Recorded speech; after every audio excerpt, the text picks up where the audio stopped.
Find out for sure if there's a chance as we start with the Red Zerg on Everdream. In the bottom left-hand side, it's Serral. Does he drop the pool first? Is that how we open? As we do have, to the top right, our blue Zerg player, Rogue. So Serral Rogue here, first game of the series. As we get this underway, we get this started off. And no early pools just yet. No pool first either. So we're going to see a hatchery first from both on 16. So hit 16 hatch to get us going. There's a lot of discussion about Serral and Rogue, and I feel like even if Rogue's chances of advancing from this group are slim, there's still a match which Rogue wants to show up in and be like, you know what, like, I want to show what I've got, because, you know, Rogue doesn't get a lot of chances to play against Serral, and he's never won a series that's more than a best of one against Serral, and the best of one he won was back in Shoutcraft Kings in 2017. Since then, he's lost to Serral in the IEM Katowice event in 2018. Also lost in BlizzCon round 4 in 2018 when Serral ran through to go to the championship. He also lost in Katowice this year, last year as well in 2019. So Rogue wants to win against Serral. I know it's not a big prestigious event. I mean, this is not a small event, $21,000 up for grabs. But yes, it's no BlizzCon, it's no IEM. But you know, these guys, Rogue especially, I know is one of these players that never likes to lose, and especially someone like Serral, who he probably believes he wants to show everyone he can beat him. So we'll see if Rogue can come out with something here in this ZvZ. Again, Everdream is our matchup, as our map, sorry. And again, after this, we still have Parting taking on Clem and Parting taking on Serral for the epic conclusion of this Group C, which honestly still has so many matches or so many viable finishing points in terms of where we could be on matches and who's in first place and all of that stuff and who makes it and who doesn't. A lot of Serral flying around the front. Rogue is on the natural and a link speed from either side. Couple of lings going across the map from Serral. He has both players build a third. Again, Serral goes for lings and Rogue does not. This is something which has happened multiple times in the ZvZs today now. Because this is also what the Koreans, or it's what Armani did against Serral. It's what even I think in the longer game between Armani and Rogue it happened as well. So very greedy, just kind of no ling production or anything along those lines. And you see the Baneling Nest from both players here. The hatchery on the third base. There's a few lings continuing in production from both at the moment. This Rogue sets the Overlords out the front. Getting set up there. A couple lings are getting going. The third hatchery is down. Just going to see our Creep Chamber setting up as well as our Baneling Nest. It's about halfway done. Bunch of extra Zerglings still in production with the ling speed about to finish. The Evolution Chamber on the top of the natural as well. Those few lings to Serral just setting up. At the front, going to morph a Baneling already. He gets a Baneling morphing in. An Evo Chamber on the natural also getting ready to go.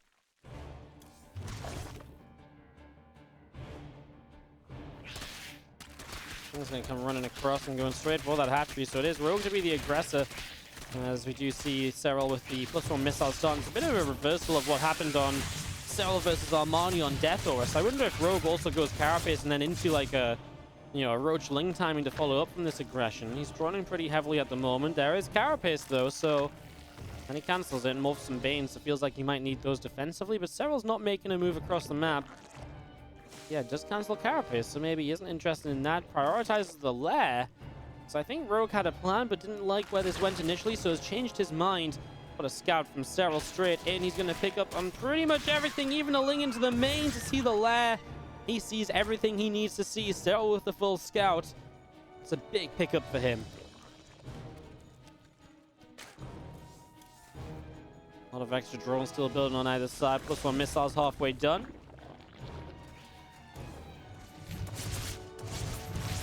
Zergling runs through into this mineral line, picked off by the Queens pretty swiftly. A lot of extra drones in production with the Overlord speed on that natural. Lings, one to go around, trying for the ling, doesn't get it just yet. Queen will be there to support in the end. +1 missiles, Overlord speed all coming up. All of these lings of Serral around that left-hand side. We do see 10 extra drones in production. +1 missiles coming through.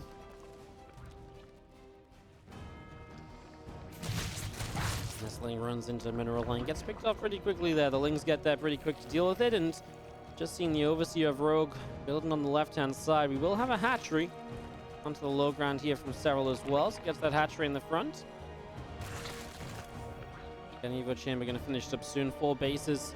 And Serral just feeling comfortable, right? He's got +1 missiles ahead of his opponent, and because Rogue committed to aggression, didn't do much, and then almost looked like he wanted to follow up, he's now kind of just trailing behind. Yeah, his Roach speed's about the same time. The only thing Rogue could maybe have done is maybe hit like a Roach timing on +1 finishing, so the upgrades are even. And then obviously just hope that Serral over drones, but I don't think it's a very reliable way to play. Serral even sees double Evo Chamber working, so he'll know Carapace is on the way from his opponent. He'll start Carapace of his own. He's also going to drop down a Spire, so Serral with the Spire in the back of the natural here. Just going to see this Overseer still coming through. The Lings back around to the right side. The Roaches are setting up. The Overseer is trolling, and just going to have a 4th hatchery of Rogue already building into the front. So 4th hatchery in the front lines. Same as what Serral's doing. Just Serral again that little bit faster and doing all of this while affording that Spire. We'll see how many meters he wants to make. Of course, he had meters into this. A lot of overlords around the map he can pick away at. You take away a lot of the map control from your opponent, and that alone is worth, you know, the investment into Mutalisks. This Rogue is going to go for a Burrow upgrade, so we're also going to see Tunneling Claws and some Roach Burrow play.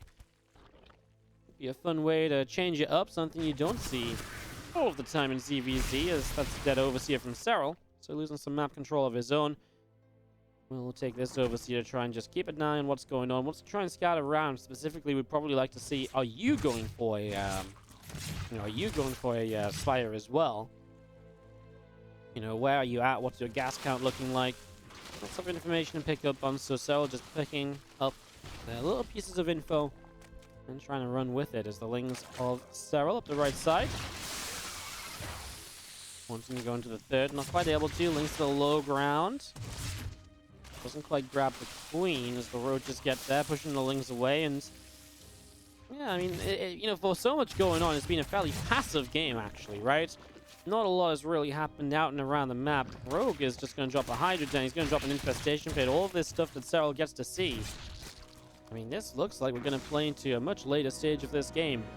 A lot more Roaches in production still here from Serral. +2 missiles has been started and contaminated. So slows it down, brings the upgrades a little closer together. Serral's just looking to max out and go as Rogue invests into the Hive and the Hydra Den, etc. Serral's just like, yeah, let's go for this. Rogue's also built into Tunneling Claws. Serral won't go just yet. Obviously, right now, he'd expect his +2 to be finishing, but he was unable to get that finish because of the Contaminate. So that might have just bought Rogue a chance to survive here, as Rogue starts up the Lurker Den, and he will prepare for the later stages of the game. Roach's Ravager's pushing through. Still is going to be an upgrade lead for Serral. He starts the fight before it's there, so he will make the most of it. It's going to be, you know, a fight that happens, you know, it's already happening. So he makes, you know, as soon as he gets the upgrade advantage, it's already coming into play. And Rogue defend this, pushing Serral back with a few more corrosive files. It's looking good so far. 15 meters on the follow-up, and that's going to be the huge part of this, as Rogue is rebuilding Roaches. He's afraid that maybe Serral's going for another round, right? He's, you know, setting himself up. He's preparing for it. You know, he's praying he can get the Lurkers up in time. He is going to need some Hydralisks because there's about to be 15 Mutalisks, and they're going to fly across the map. And, well, this Roach Ravager army, there's 0 units on the map to protect it right now. There's 4 Queens. Spore Crawler start as Rogue sees what's coming his way, but Serral's just going to dive straight in onto these units. And, I mean, what do? You can't run them around your own bases. You don't even have Spore Crawlers to kind of put them on. So you're going to lose a bunch of Ravagers already, and this play from Serral just catches Rogue completely off guard. Rogue even kind of pulling back his burrowed Tunneling Clawed Roaches, so not going well there. A few drones go down. The meters do have to respond to this army moving across the map. Obviously, Serral has a lot of money and resources. Well, same thing, but money and supply in these Mutalisks, so you need to use them to defend the Roaches if they go across. Serral going to intercept the burrowed Roaches, though, so he's there in position already, and taking his mutas elsewhere to try and get more done. Bigger bang from Serral right now. Feel like more chance to do stuff for Serral. And that map control is quickly disappearing from Rogue. And Serral just has a Roach Ravager force ready to go again. So many spores building from Rogue. Trying to make sure these mutas will not find a way to get much done here. Trying to turtle up on these Lurkers. First lurker goes down pretty quickly as Serral makes a bit of a dive in. He's going to get himself surrounded here. Needs to take the meters to the left side where they can fight the roaches away from the hydras. He can't get out. His ravages are caught. So Rogue is going to get a bunch of kills. And now the roaches and the hydras will continue through the center down to the bottom left. 33 roaches on the way from Serral. He will remax from that, but he's losing overlords and getting supply blocked. He needs these roaches here and now, but he's not going to get the chance. He is trying to pick off some of the reinforcements. He needs these units. He needs them so badly. They're popping out all over the place. Again, they're not going to rally together, so Serral is going to lose his fourth base, something he wasn't able to achieve while pushing across the map on his opponent's side, looking to kill that. Still trying to pick off reinforcements, but it's coming at the cost of some units, and Serral just does not have enough. And Rogue will take a game number 1 of this best of 3. And Rogue gets the advantage as Serral's muta play. Alrighty. Well, we get ourselves a game 2. Isenchrome's the map, and in the bottom left-hand side, the red Zerg player to start us all off is Serral. In the top right, our blue Zerg, we have got Rogue.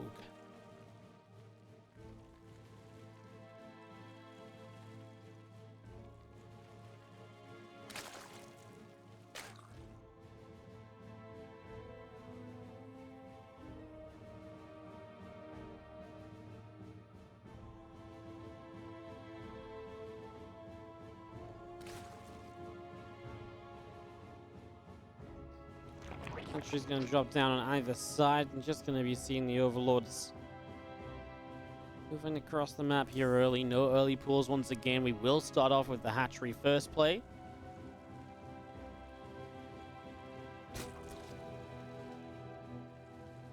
And again, this is probably the least meaningful series in the group in terms of who advances still, but it still could affect what first and second place in this group look like. If Serral loses this match, I mean, that's obviously room for him to maybe, I mean, it then makes, puts a bit more pressure on him being parting to guarantee top 2 and into the winner bracket. Definitely a couple of things to look at there. Definitely something to think about. Rogue setting up for the wall off just in case of a or even just kind of to block spine crawls in case of a 12 pool drone pull. What an awesome group this has been. I know we've got a few series left still after this one, but honestly, it's just been, I feel like we've had so many good games out of this group, actually. Like, so many awesome series. It's really been awesome.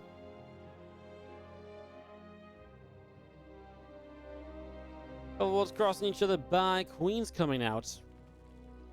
And continue to build into this. Continue to see where we are headed.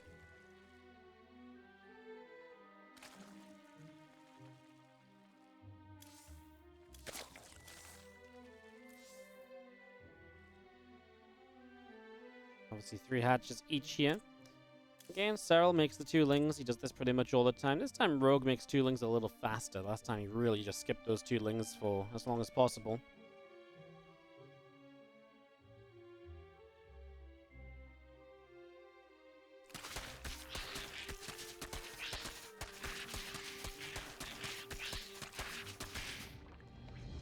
Things going on the hatchery. Queen is here and just going to be seeing the Baneling nest from Rogue on either side of the map. Going to see these couple lings. Just going to move up and try to see what's going on. Again, it is nicely, nice and slow and peaceful here for the early stages of game number 2. Still pretty mirrored. We'll see who maybe becomes the aggressor. It's going to be pretty close. Serral is making a few more lings now as Rogue takes a slight worker lead. Both of them dropping down in an evolution chamber. Serral's still making lings. Don't think it's a significant number more. And he's morphing in his first baneling defensively too, so don't think there's a massive difference between the 2 of them just yet. Again, first 4 minutes has been pretty calm and waiting for the action to really unfold. Do we see, anything different happen on the Evo chambers? And immediately we see the carapace from Rogue, which is just a couple seconds before we see the pretty standard missiles from Serral. So immediately could mean, you know, Ling heavy style from Rogue into Roaches is, again, the typical way for Carapace to go. We've actually talked about this a bunch already today. So you will go into that Roach Roar, and this can typically be like a Ling Roach attack, you know, all in almost. Or a big timing attack. So no lair for the moment. Serral will get the lair. He will want Roach speed with this missile attack. He's not looking to hit a major timing. He's just looking to macro it up. So he wants that Roach speed. He wants that mobility on his units. He wants that improvement. Really be able to hold on against Ling Roach +1 Carapace aggression. See all those Overlords building from Rogue, making sure he's got the supply free to make the Roaches as necessary. You can see his gas count already building up. One of the reasons to skip the lair, extra gas, more Roaches. And that's one of the reasons why Serral will have less units going into this. Rogue starts a big round of Lings just there, which is okay. Maybe just not ready to start the Roaches yet. And the general idea is, though, you're going to keep on making... Oh, actually the best trade for Serral. You're going to keep on making units, though, right? Because you want the Roaches out. Generally, the Roaches all went filled at once anyway, and then you just walk them across the map together. They protect each other, they got each other's backs, and then you just reinforce with those Lings. A couple Banes maybe added in across all of this.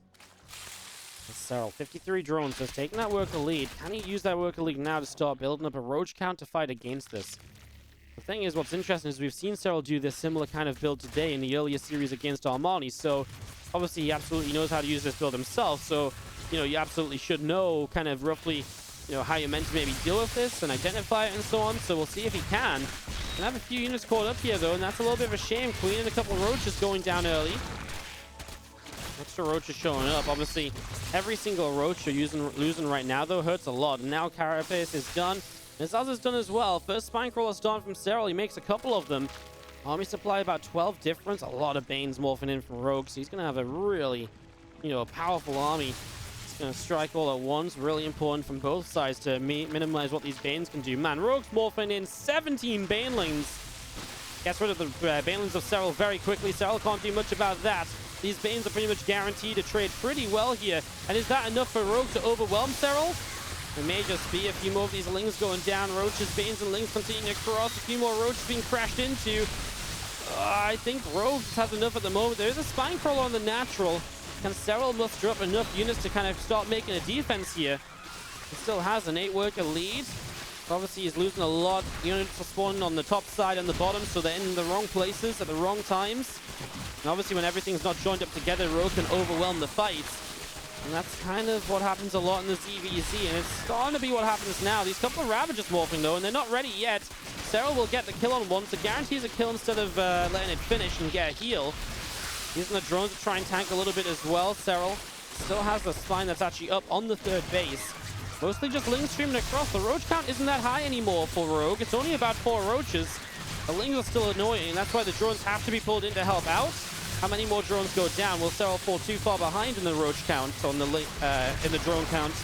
Remember, he does have the +1 missiles already finished, and in a longer game, that's generally a more useful upgrade. It is just Zerglings here trying to do some final bits of damage. Serral has pulled off a defense.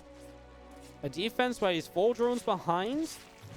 Starts +2 missiles immediately, and that's going to be the big difference in upgrades further down the road. Rogue is already making 15 more Roaches. I think he just wants to go. Despite the Roach speed on the way and the upgrade, I think he just wants to keep on trying to fight here. He will with these Lings and a couple of pickups. And Serral, no Roach speed until just now starting, so he'll be slow on Roach speed. I mean, Rogue's absolutely just going to go for this again. Serral, does he find a way to add on a few extra drones? It's really difficult, right?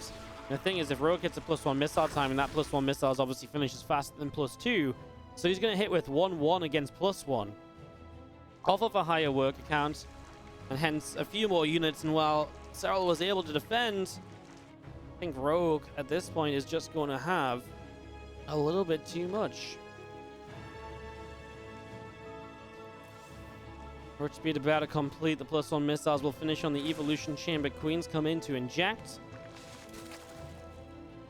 So Roaches of Rogue moving out onto the map. The Lings setting up as well into the center. That's the question, isn't it? Can Serral somehow find a defense? Does he have anything extra? He has got a spine on the third, spine on the front of the natural. Man, his Roach Roar's even low, though. You know, that could just be a target, right? Get rid of that Roach Roar, and Serral can't produce anything else. It's not like Serral's had the money to set up a spare Roach Roar. Real three Lings obviously doing a good job of tanking. Rogue has to kite away and dodge those corrosive vials. Spinecrawler goes down already. Corrosive vials that Serral has to avoid as well. He does eat one of them. As Rogue dives in, he's going to get on top of the Ravagers, and the numbers don't lie. It's too much! And Rogue takes the 2-0 over Serral. And Serral will not be leaving this group without a loss on the record. He does